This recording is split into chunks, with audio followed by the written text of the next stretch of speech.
I'm a 38-year-old man who got divorced a year ago from my ex-wife, who's 37. We have 2 kids, aged 10 and 7. I get to see the kids half of the month due to our custody arrangement, but I still have to pay child support to my ex-wife because I earn more than she does. Our divorce wasn't friendly. We had a lot of fights towards the end of our marriage, and she changed a lot as a person.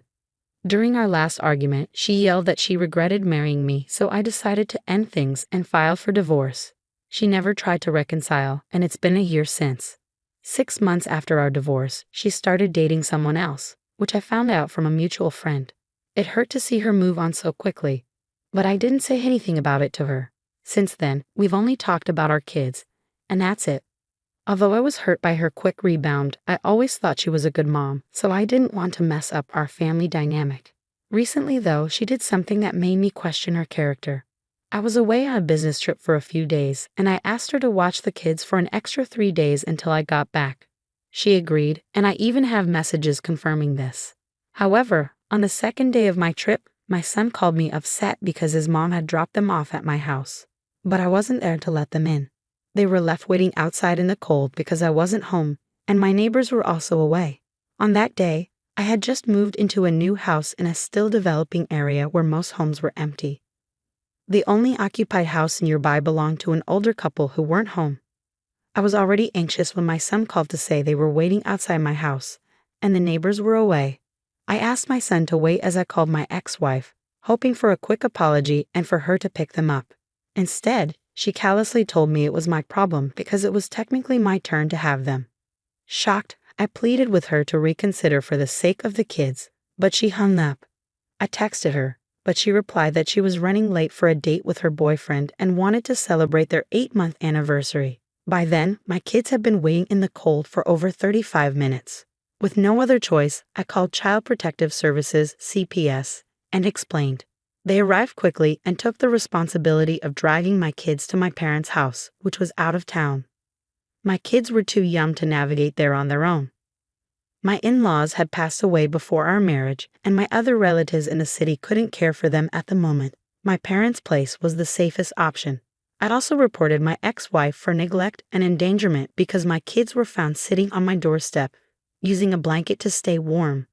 By the time the authorities arrived, I felt awful when I heard about the state my kids were in, but I was relieved once they were safe at my parents' house.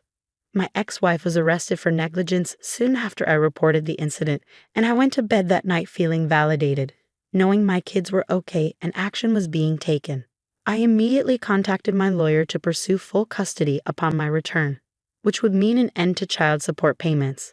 I was eager to make sure my ex-wife faced consequences. We didn't talk for a couple of days, during which I learned she was charged with a misdemeanor. When I got back from my trip, I saw my kids first and we talked about what happened. I apologized for not being there and assured them it wouldn't happen again.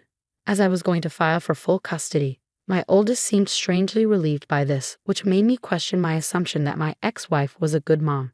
She wasn't perfect, but she seemed to care for the kids during our marriage and after the divorce. The kids hadn't raised any concerns about life with their mom until now.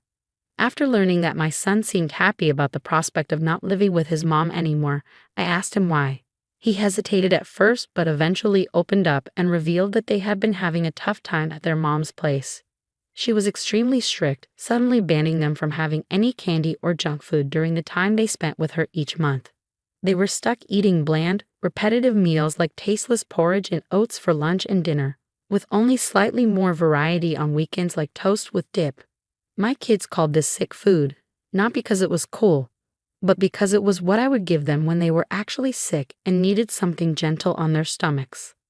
Their mom claimed this was for their health, but I couldn't understand how a diet lacking in meat and vegetables for half a month was supposed to be healthy. I also couldn't see the harm in letting them have treats occasionally as long as it wasn't excessive. In fact, I believed it could help them develop a healthier relationship with food in the long run. They also shared that they weren't allowed to do much at their mom's place. No friends over, no sleepovers, and they could only go to school and come straight back. They weren't allowed to buy anything they wanted when she took them shopping, not even toys, books, or clothes. It seemed like she only purchased what she needed. leaving out any extras for them. It's heartbreaking to learn that my kids endured such treatment at their mother's house, staying quiet to avoid her yelling at them. Worst of all, she forbade them from talking to me about it. I had no idea what was happening until they finally opened up. I decided to confront my ex-wife about it. When I called her, she immediately started yelling at me for reporting her to the cops. Ignoring that, I asked her about everything the kids had complained about. Her explanations didn't make sense to me because I paid her enough in child support to cover their needs. Despite this, my kids felt they never had enough to eat, wear, or play with. She claimed she was between jobs and couldn't afford everything for the kids, but that didn't add up because I was also paying her alimony to maintain her standard of living. I argued with her, but she snapped back, saying it was none of my business how she used the money. This angered me because the money I sent her was for our kids, not for her personal use. I suspected she was lying, so my lawyer and I decided to pursue full custody and also sue her for child abuse and neglect, given the circumstances. She already had a criminal case due to leaving the kids out in the cold. While I was away on my trip, it became clear that I needed to take legal action against my ex-wife. It's been about a week and a half since then, and a few days ago she was served with the lawsuit papers.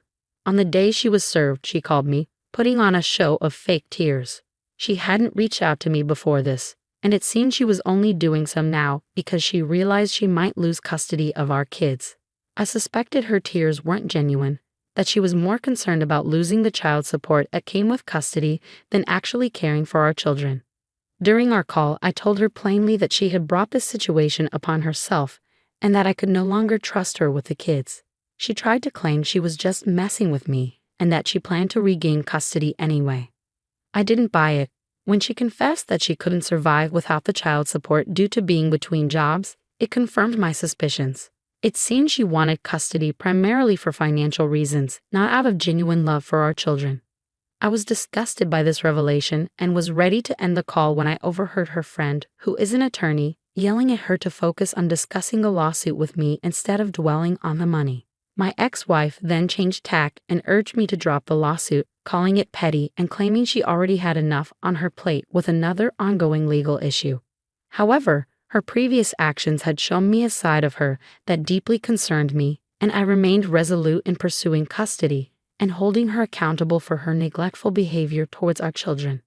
While I was away and engaged in a custody battle with my ex-wife, I also decided to pursue a child protection lawsuit against her. She complained that none of this was fair and accused me of intentionally trying to hurt her because she had moved on with her life while I hadn't. I found her statement so delusional that I couldn't help but laugh before disconnecting the call. There was no point in arguing with her. After that, I focused on my work and taking care of my kids. I knew my kids wouldn't go back to living with their mother under any circumstances, and I was determined to stop the child support payments as well. I started looking for babysitters for when I was at work. Luckily, my mom was staying with me temporarily to help take care of the kids while I was away. Yesterday, my mom called me at work, urging me to come home quickly because my ex-wife was at the door and refusing to leave without speaking to me. Since I couldn't leave in the middle of a workday, I asked my mom to put her on the phone with me. I warned her that if she continued her disruptive behavior, I would have no choice but to file a restraining order against her. Things escalated further when my ex-wife failed to address my warning and instead complained that I was intentionally making her life difficult. She pleaded for compassion and asked me to drop the lawsuit, citing the mental strain of facing multiple legal challenges simultaneously, the impending custody case and the child protection lawsuit. I had already informed my colleagues and boss about the upcoming court proceedings, and they were supportive as long as my work wasn't affected too much. However, my ex-wife argued that she couldn't afford the time and expenses of legal representation and court appearances because she was currently between jobs. I responded by echoing her own words back at her. This was her problem now, not mine. Admittedly, my response was driven partly by spite due to how she had treated me and our children since our divorce. Despite receiving monthly alimony and child support payments from me, she had deprived our children of a stable home environment and instilled fear in them, preventing them from sharing their experiences with me. I believe my actions were fair given her selfishness, dishonesty, and failure as a mother. I didn't think being straightforward with her was unreasonable, considering the circumstances. However, she broke down on the call, accusing me of being horrible to her.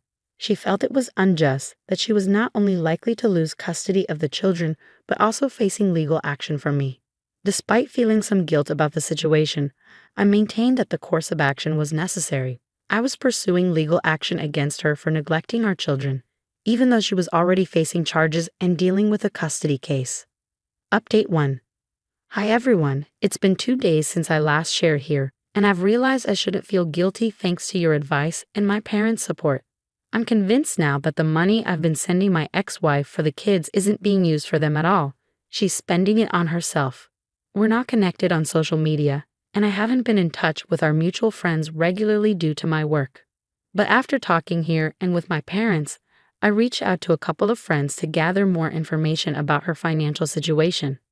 My kids mentioned to me after my last post that their mom is home most days, but on weekends, she's out for hours and leaves them with neighbors. Sometimes she has relatives babysit overnight and comes back only in the morning. I realized my kids were being silent about this, likely because she instructed them not to talk to me about it. I knew something was off and decided to set aside my morals temporarily to investigate further. I've avoided this because I thought she deserved privacy after our divorce. But I see now it was a mistake. If I hadn't unfollowed her on social media, I might have known more about her life. Through a friend's account, I discovered her social media is full of partying, clubbing, beach trips, and romantic getaways at luxury hotels. It's quite the influencer lifestyle, which shocked me because she portrayed herself as financially struggling. My friends explained they didn't mention this before because they felt it wasn't their place to comment. I distanced myself from old friends after the divorce, trying to avoid reminders of her. But that didn't help. Now that I know the truth, I feel no guilt. She deceived me and mistreated our kids to save money instead of using it for them. She deserves the consequences of her actions. I won't let myself feel sorry for her anymore after what I've discovered. Update 2. Right now, my ex-wife and I are in the midst of a lawsuit, with our second hearing coming up in 2 days. Surprisingly, she quickly gave up on the custody battle and expressed willingness to terminate her parental rights because she couldn't afford her lawyer for all 3 cases. Now the kids are fully under my custody, and I finally feel a sense of relief knowing what's going to happen. Regarding the lawsuit, things are leaning in my favor. However, today her boyfriend made a huge mistake by contacting me. He thought sharing their sob story would make me sympathetic, but it only angered me more. It seemed my ex-wife had prioritized her new relationship of barely a year over her own children, which was unacceptable to me. Fortunately, I recorded the phone call because I initially thought he might threaten me. Instead, he asked me to stop the proceedings, claiming my ex-wife had been working hard since quitting her job after the divorce. She's a freelancer, so money is tight, and she's supporting herself, her kids, and him. When I questioned him about her frequent partying and expensive trips, he had no real answer. He insisted it was all for show and that she was struggling financially. He also mentioned she was paying for his master's degree tuition from her savings. When I heard this, I ended the call and blocked him. It finally clicked where all the money was going and why my children were being deprived despite my regular child support payments. She'll have to face the consequences in court, and I'm determined to ensure she does. Update 3. It's been a while. I want to thank you all for your concern and for checking in on me. I'm doing a lot better now, and so are the kids. They seem really happy here with me and hardly mention their mother these days. As expected, she lost the case, and now she owes me a lot of money. This means she can't continue living it up with her boyfriend and friends like she was doing. It was kinda strange seeing a woman in her late 30s with 2 kids blowing all her money at clubs and on vacations. I don't know what she was thinking. Anyway, I've moved on and have nothing to do with her anymore. Once again, thank you all for your love and support.